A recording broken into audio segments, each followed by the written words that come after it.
she will correct you. Thank you, Lisa. Miley Loma Vida.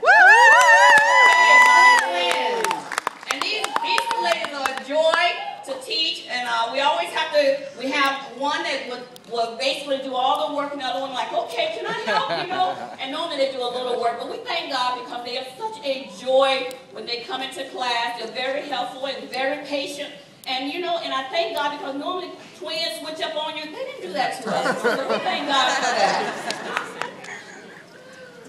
Sharon Loma Vida. Sharon is just very, very, very patient, and we thank God. God, and she has such a lovely smile, and I just love that. You need people to smile, and Kingdom needs folks to smile every now and then. Brianna Nicole. Okay, Brianna is awesome. I